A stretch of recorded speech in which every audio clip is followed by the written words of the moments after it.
la paracha Shoftim, le verset nous dit, le verset numéro 20, c'est-à-dire on est dans le Sefer Dvarim, paragraphe 16, verset 20, Tzedek Tzedek Tirdof, le man tirier v'yarashta et aretz. Tu vas revoir la justice, tu vas poursuivre, afin que tu vives et que tu hérites, que tu aies la terre d'Israël en héritage.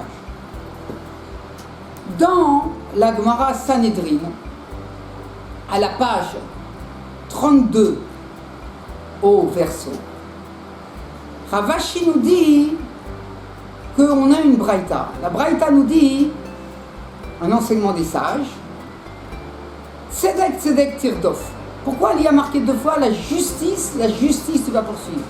Il nous dit Erad le din, un des passuks, la justice tu vas poursuivre, pour nous dire que tu vas faire comme il faut le jugement entre deux parties qui viennent devant toi au tribunal, vient devant le juge au tribunal.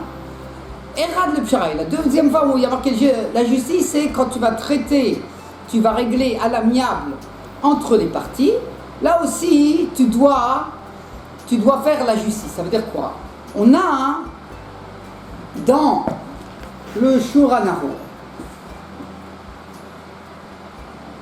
dans la partie du Shulchan Aruch qui s'appelle Rosh Mishpat, qui traite des problèmes de la justice, au chapitre 12, la deuxième loi, nous dit de la même manière que le juge, il a une obligation,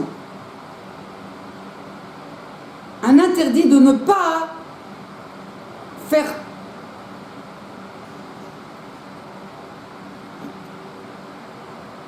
que le din, la justice, soit plus d'un côté que de l'autre. Ça veut dire que il a un intérêt.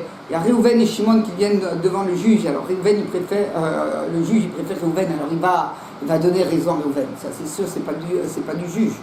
C'est pas un juge. Donc il a une mitzvah de trancher comme il faut, sans donner plus de force à une partie qu'à l'autre, parce qu'il le préfère. De la même manière, quand il va régler à l'amiable un différend entre deux parties, donc c'est lui qui va décider. Le règlement à l'amiable, c'est pas que les deux parties se mettent d'accord. Et là, c'est que les deux parties viennent devant le juge leur dit, il a une mitzvah de leur dire, le juge, qu'est-ce que vous voulez? Vous voulez que je vous fasse un jugement, que je règle votre différend selon la stricte justice, ou bien vous préférez qu'on fasse un accord à l'amiable? Et il va leur expliquer pourquoi c'est mieux de faire un accord à l'amiable, parce qu'un accord à l'amiable, ça, bien que les deux parties vont perdre, même la partie qui a raison, après que les juges ils vont discuter, ils vont voir les tenants et les aboutissants du différend qu'il y a entre les deux parties, mais il y a une partie qui a raison. Eh bien, cette partie qui a raison sur faire un règlement à l'amiable, alors elle va perdre un peu sur ce qu'elle aurait gagné si on avait fait la stricte justice. Malgré tout, comme ça amène le shalom, ça amène la paix entre les parties, alors le juge, il a une mitzvah de leur expliquer en quoi c'est mieux de traiter à l'amiable que de venir trancher leurs différends selon la justice stricte. Alors, même quand il va régler à l'amiable, ça veut dire que c'est les juges qui vont leur proposer, leur imposer un règlement à l'amiable. Quand les deux parties leur ont dit, d'accord, on veut faire à l'amiable. Alors maintenant, c'est pas que l'amiable, c'est qu'ils vont se décider entre eux. C'est le juge qui va leur imposer le règlement à l'amiable. Alors, il doit faire attention que quand il va imposer ce règlement qui est à l'amiable, de l'imposer sans donner de préférence à une partie par rapport à l'autre. Ça qui a marqué Tzedek Tzedek Tirdof. De la même manière que dans la justice stricte, le juge il doit ne pas donner plus tendre plus d'un côté que de l'autre.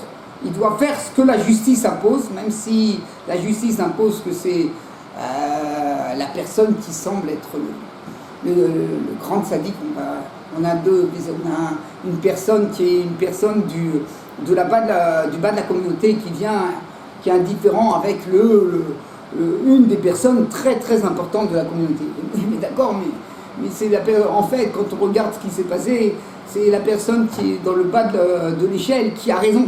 Moi, je peux dire, oh là là, le juge va dire, non, mais attends, lui, c'est une personne importante, alors je vais lui donner raison. Non, puisque c'est l'autre qui a raison, c'est l'autre qui a raison. Tu dois lui donner raison. La justice ne regarde pas l'importance des parties, elle doit donner raison à celui qui a raison.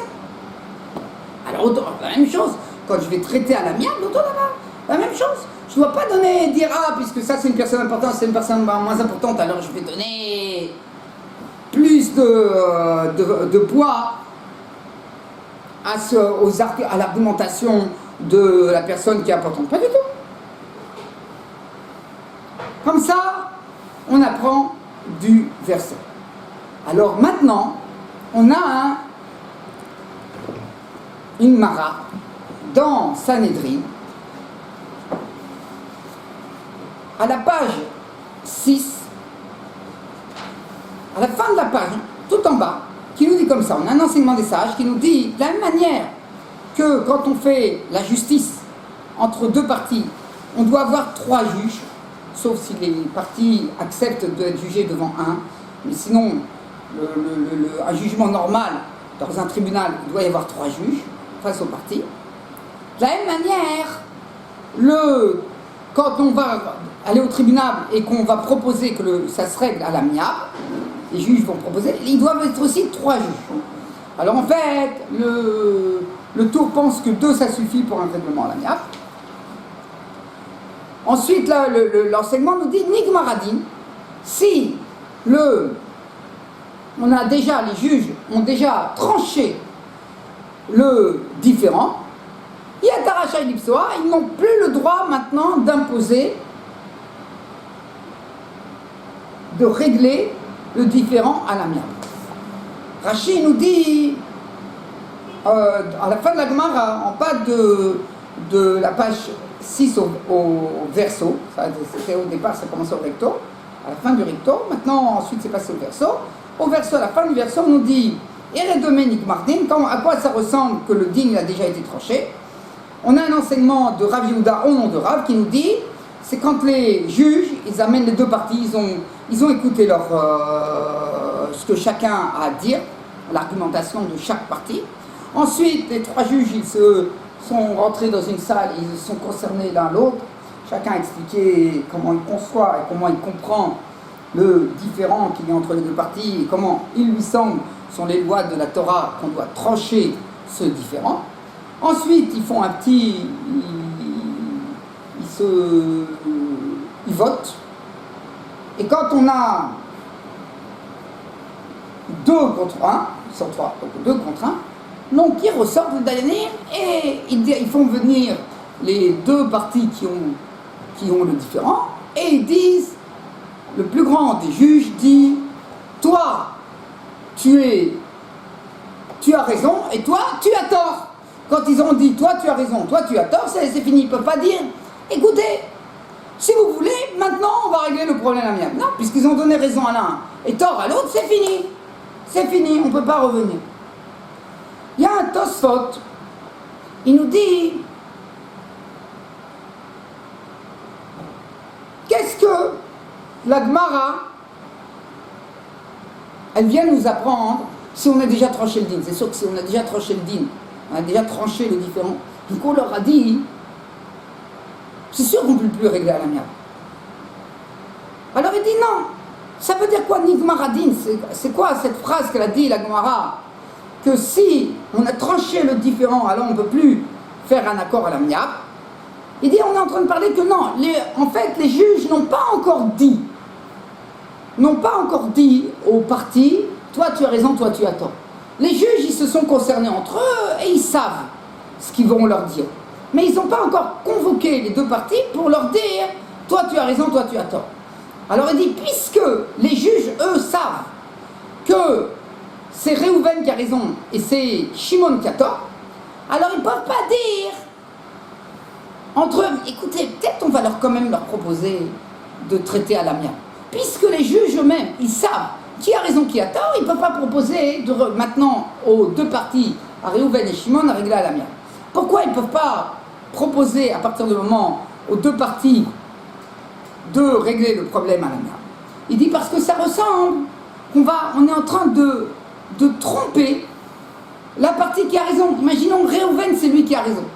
Donc nous, on sait qu'il a raison. Il ne lui a pas encore dit Réhouven, t'as raison, Shimon, t'as tort. On ne l'aura pas dit. Donc on va sortir. Réhouven et Shimon, eux, ils sont encore dans l'inconnu. Ils ne savent pas comment les Dayanim, les trois juges, ils ont tranché l'histoire. Alors, les Dayanim vont dire, vous savez quoi? Vous ne voulez pas régler à l'amiable? Réhouven, s'il savait que les Dayanim, les juges, ils se sont déjà concernés, ils savent que c'est lui, Réhouven, qui a raison, jamais il accepterait de faire à l'amiable. Pourquoi il va faire à l'amiable? Et faire à l'amiable, ça veut dire que si par exemple, on avait un différent sur 300 €, alors on va faire à l'amiable, 200 €, on va lui donner, et 100 €, on va laisser jusqu'à un tiers, on peut, c'est un règlement à l'amiable, jusqu'à un tiers, on va laisser dans la main du Shimon. Pourquoi on va faire lui perdre ses 100 €? Il a le droit à 300 €. Qui reçoit ces 300 €? C'est du vrai vol. Il dit maintenant, ce qui est difficile, c'est qu'on voit que Rashi et tous les autres poskim, et c'est comme ça que le Shulchan Aruch il a tranché, et ça ressemble ce qu'elle a dit la Gemara, que du moment que les Dayanim, ils n'ont pas prononcé leur jugement, ça veut dire qu'ils n'ont pas appelé les deux parties, ils leur ont dit toi tu as raison, toi tu as tort, ils ont le droit de proposer la mienne. C'est difficile, on a dit, ça ressemble qu'on vole une des deux parties, qu'on savait qu'il avait raison.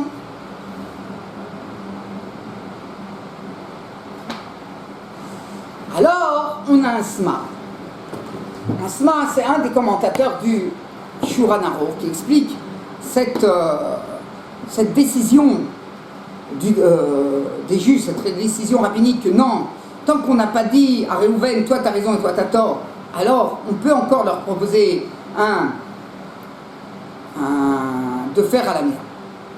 Et il dit, et il n'y a pas dans cela le fait qu'on est en train de tromper Réhouven. Pourquoi? Il dit parce que Réhouven et Shimon, quand ils sont dans le différent, les deux ils sont d'accord qu'ils sont prêts à passer sur leurs droits. Ça veut dire à ne pas demander qu'on leur donne entièrement ce qui est leur droit à partir de la stricte justice pour qu'il y ait la paix entre eux. Parce que si on tranche complètement, alors lui il a entièrement raison, lui il a entièrement tort. C'est vrai que d'un côté, la justice, c'est ça que ça donne, donc on va tout lui donner. Mais d'un autre côté, Réhouven et Shimon, ils vont rester avec un différend moral entre les deux parties. Réhouven dira tout le temps, ah, ça fait Shimon. Shimon dira, bon d'accord, j'avais tort, mais Bemet, il aurait pu faire un effort, etc. Et ils vont tout le temps avoir une haine tacite entre les deux. Donc, il y a un intérêt que les deux parties, on arrive à faire un règlement à l'amiable, ce qui permet que les relations humaines entre Réhouven et Shimon par la suite seront meilleures. Maintenant, on sait quand même que Réhouven, c'est lui qui a raison. C'est-à-dire que tant qu'on ne savait pas qui avait raison, tant que les juges ne savaient pas qui avait raison, c'est sûr que le règlement à l'amiable qu'on va faire entre Réhouven et Shimon, c'est un règlement, on va dire plutôt moitié-moitié. Que si on est en temps, le différent, c'est un différent sur 300 €, alors les juges vont arriver à 150, ou peut-être un peu plus, 170, 130, si on a quand même au début du débat entre les juges, ils voyaient que Réhouven, il avait l'air d'avoir raison quand même. Alors, on va faire plus peser notre décision, notre règlement à l'amiable vers Réhouven que vers Shimon. Mais quand on a complètement décidé, et qu'on sait que c'est Réhouven qui a raison, et que là, tout ce qu'on va faire, le règlement à l'amiable, c'est pour faire qu'il n'y ait pas, qu'il y ait le shalom, qu'il y ait la paix entre les deux parties par la suite, alors là, c'est sûr qu'on ne va pas donner la moitié, c'est pas normal. Alors on va juste donner une petite partie à à Shimon de telle manière à calmer les esprits. C'est peut-être ça qu'il est en train de dire le soir. Maintenant, on a un char. On a le Rav Shar, donc on a vu qu'on a deux façons de trancher. Il y a, selon la façon de Rashi, que malgré que les juges ils savent déjà comment ils vont prononcer, ils sont prêts déjà à faire rentrer les deux parties dans la salle et leur dire toi tu as raison et toi tu as tort, donc ils savent exactement qui a raison et qui a tort. Malgré tout, tant qu'ils ne les ont pas dit aux parties, ils peuvent encore faire un règlement à l'amiable. Ils ont le droit. Tandis que, selon les Tosfot, et comme ça ils pensent le bar, que non, à partir du moment que les juges, ils savent déjà qui a raison et qui a tort, ils n'ont plus le droit, malgré qu'ils n'ont pas encore prononcé. Ils n'ont le droit de faire un règlement à l'amiable que tant que même les juges eux-mêmes, ils ont encore un petit doute qui a raison. Même si le doute, il est très minime, mais tant qu'ils ont un doute un peu minime, que peut-être on peut encore donner, c'est peut-être encore, on n'a pas encore bien vérifié, et il reste encore une possibilité que c'est Shimon qui a raison face à Reuven, alors on a encore le droit de faire un règlement à la main. Mais du moment que les juges sont sûrs que c'est Reuven qui a raison, ça y est, ils ont tout bien vérifié, ils ont vu que non, c'est Reuven qui a raison, alors là ils peuvent lui faire un règlement à la main. Et le bar il dit que c'est comme ça qu'on doit faire. Alors le char lui dit qu'on a un autre avis, c'est l'avis du SMAG, c'est aussi un grand rab, qui dit que tant que les juges ils n'ont pas dit, c'est vrai ils ont déjà dit à Reuven et Shimon, toi tu as raison, toi tu as tort, mais ils n'ont pas dit Shimon paye Reuven. Allez, ils n'ont pas encore dit ça, ils m'ont dit Reuven a raison, Shimon a tort, mais ils n'ont pas dit à Shimon attends tu dois payer Reuven. Alors tant qu'ils n'ont pas prononcé le fait que Shimon, tu dois payer Reuven, ils ont le droit de proposer un règlement à l'amiable. C'est étonnant. Là, ils ont déjà dit Reuven, t'as raison, Shimon, t'as tort. Alors c'est très très étonnant. Maintenant, même les deux parties savent qui a raison et qui a tort. Comment c'est possible que... Alors, le char, dans ce livre qui parle de la justice, donc le traité de loi qui parle de la justice, au chapitre 22, là on était au chapitre 10, au chapitre 22, c'est le paragraphe 5 dans le char. Alors il nous dit que puisqu'on a trouvé que le SMAG, il dit qu'on a trouvé une Gemara qui dit que c'est quoi le Gmardin. C'est vrai que la Gemara qu'on a vue qui nous a dit que le Gmardin, le fait, quand est-ce que ça s'appelle qu'un din a été tranché, c'est quand les juges ont déjà dit à Reuven et Shimon, toi t'as raison, toi t'as tort. Ça c'est Gemara ici. Mais il y a une Gemara qui dit que Gmardin, le din a été tranché, c'est quand les Dayanim, ils ont dit, toi Shimon, tu dois aller payer Reuven. Alors il nous dit le char, là-bas dans ce chapitre 22, il nous dit qu'à la notation 5, il nous dit que, en fait, tout le monde est d'accord, tous les Rishonim sont d'accord que la vraie fin du din, c'est quand les juges, ils ont dit Shimon, tu dois payer Reuven. Et quand on a dit dans la Gemara, dans Sanhedrin, que c'est quoi le Gmardin, c'est toi tu as raison, toi tu as tort, c'est pas vraiment. Et la Gemara là-bas, elle a parlé de quelque chose, mais en fait, la Gemara, tous les Rishonim pensent que cette Gemara, elle est pas vraiment précise, et la précision de cette décision, quand est-ce qu'on appelle qu'on a fini de trancher le din, c'est l'autre Gemara qui dit que c'est quand ils ont dit les Dayanim aux deux parties, Shimon, tu dois payer Reuven. Donc, selon ce char, tant que les Dayanim n'ont pas dit à Shimon, tu dois payer Reuven, bien qu'ils ont dit aux deux parties, Shimon, tu as tort, et Reuven, tu as raison, mais tant qu'ils n'ont pas dit un mot plus fort qui a dire Shimon, maintenant tu dois payer, alors ils ont le droit encore de proposer à l'amiable. Comme ça, il dit le char. C'est extraordinaire.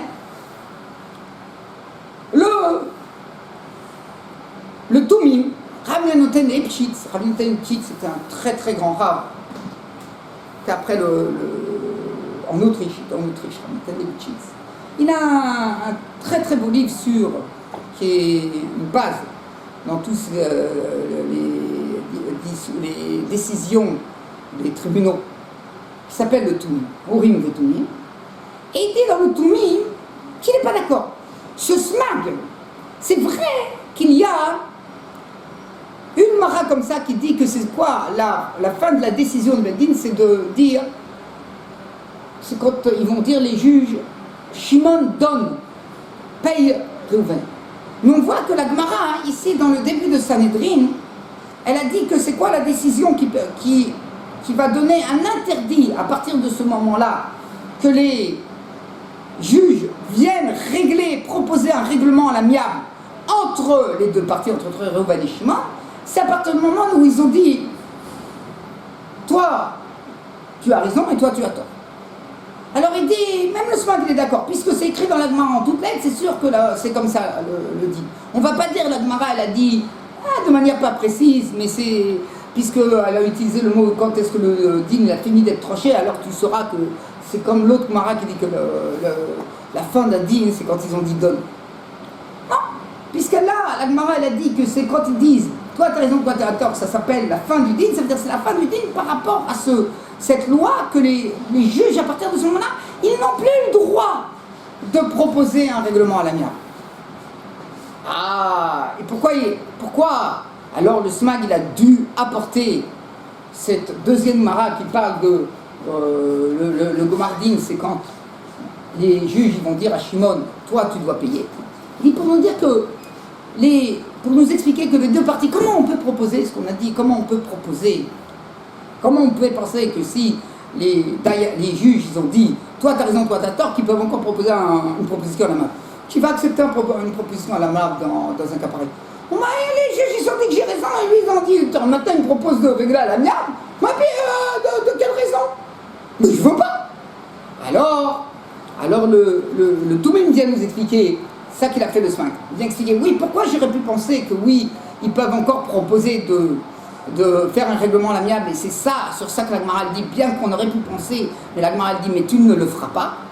Pourquoi on aurait pu penser? Parce que les partis, ils disent, mais attends, ils m'ont pas encore demandé de payer les Dayanim. Ils m'ont dit, c'est vrai, ils m'ont dit j'ai tort. Et ils ont dit que lui, il a raison. Mais ils m'ont pas dit encore, les Dayanim, ils m'ont pas dit, Shimon, paye Reuven. Ils m'ont pas dit. Ils m'ont pas dit, c'est qu'ils sont pas tout à fait sûrs. Ils sont pas tout à fait sûrs. Alors, c'est que... Alors Reuven, que pour l'instant, les Dayanim ont penché en sa faveur, ils m'ont dit, tu as raison. Lui aussi, il se dit, ils m'ont dit que j'ai raison, mais c'est peut-être pas tout à fait sûr que ça. Donc, il propose un règlement à l'amiable. Non, peut-être j'ai un intérêt. Donc, c'est pas du vol. C'est pas du vol, donc on aurait pu penser que les Dayanim ont droit encore de proposer amiable. On comprend que non. Ils ont pas le droit. Pourquoi? Parce que le din, bien il reste un tout petit doute, mais puisque ce doute est tellement infime, alors les juges n'ont pas le droit de proposer, parce que par rapport au tribunal, on a l'impression que ça veut dire qu'ils disent sur eux-mêmes, ce qu'on dit, c'est des mensonges. Nous, quand on tranche un din, on dit toi t'as raison, toi t'as tort, bien que ça arrive une fois sur 1000, peut-être qu'on change d'avis. Mais ça vient mettre en porte-à-faux le tribunal, dire qu'un tribunal c'est pas sérieux, Donc à partir du moment que le tribunal il a tranché et il a dit toi t'as raison, toi t'as tort, bien que il reste encore peut-être un doute infime, et dans un cas sur 1000, sur 100, sur 500, ça va changer. Malgré tout, à partir de ce moment-là, le tribunal, à cause du respect qu'on doit avoir à un tribunal, il n'a plus le droit de proposer un règlement à l'amiable. Il n'a plus le droit.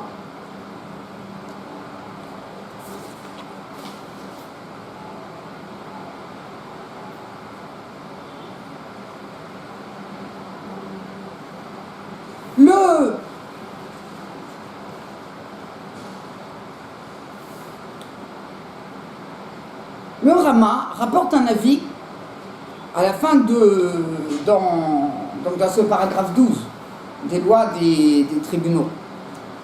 à la fin de cette loi, c'est la loi 2 dans ce paragraphe, que est-ce que les Beddin, est-ce qu'un tribunal a le droit de contraindre les parties à un règlement à l'amiable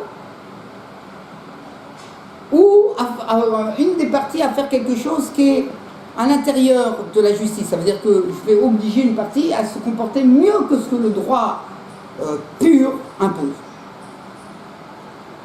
Alors, il veut trancher que oui.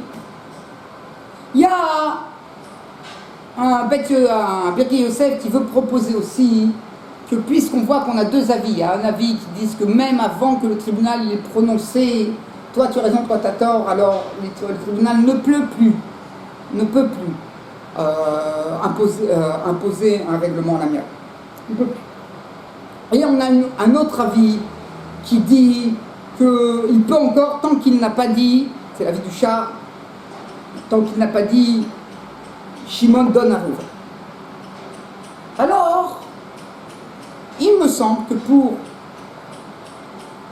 décider, prendre une décision entre ces deux avis, comment un tribunal doit se comporter, on a un tour qui rapporte un enseignement de Rabbi Shimon Bar Yochai qui dit qu'aujourd'hui, il n'y a plus de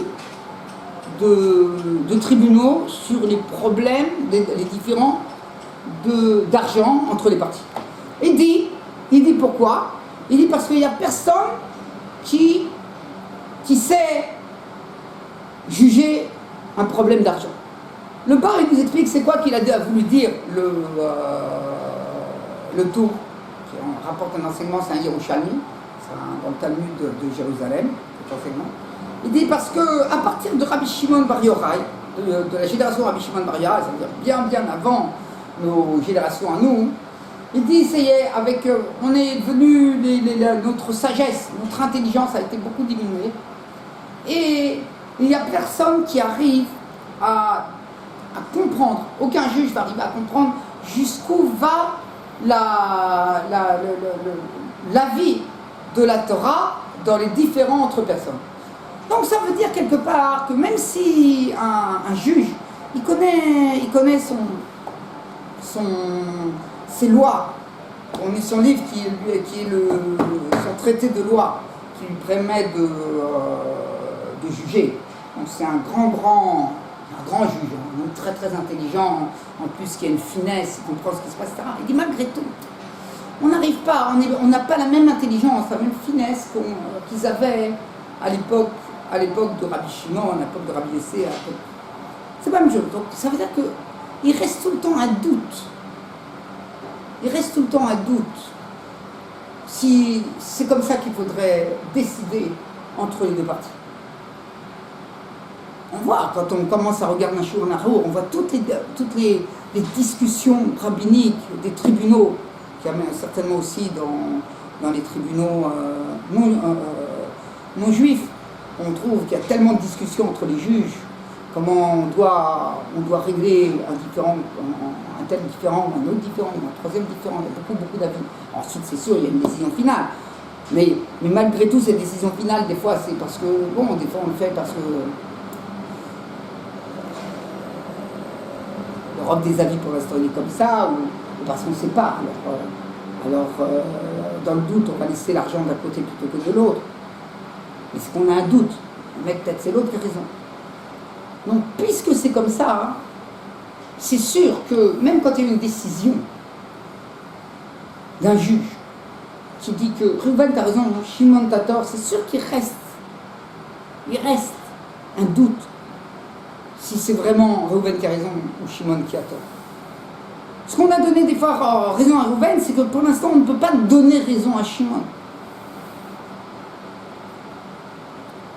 Donc, puisqu'il reste un doute, alors c'est vrai qu'on peut, tant qu'il n'y a pas vraiment la décision finale qui est dit, toi donne, qu'on peut, les juges, ils peuvent imposer à l'amiable entre Reuven et Shimon, parce que, qu'est-ce que veut dire Reuven et Shimon vont dire, Reuven, on lui a donné raison, on va dire face à Shimon, il dit, il m'a donné raison.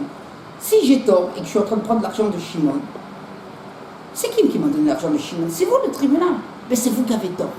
C'est vous qui allez prendre la faute que je suis en train de voler Shimon. Non, c'est pas comme ça. Si, même si le tribunal il me donne raison, mais qu'en fait, selon la loi pure, c'est pas comme ça dans les cieux. Il y a eu un petit truc qu'ils n'ont pas vu les tribunaux et que vous pouvez mettre, je suis un vrai voleur. Je suis un voleur, c'est pas parce que le tribunal m'a donné l'argent de Shimon, mais qu'en fait ils se sont trompés, que moi je suis mercenaire, c'est le tribunal, c'est la faute du tribunal. Non, non. Donc, puisque c'est comme ça, hein, il a un intérêt, Réhouven, de régler à l'amiable et de tout le temps faire un règlement à l'amiable, parce que ça, un règlement à l'amiable, ça veut dire qu'on s'est mis d'accord, ça veut dire chaque partie a décidé de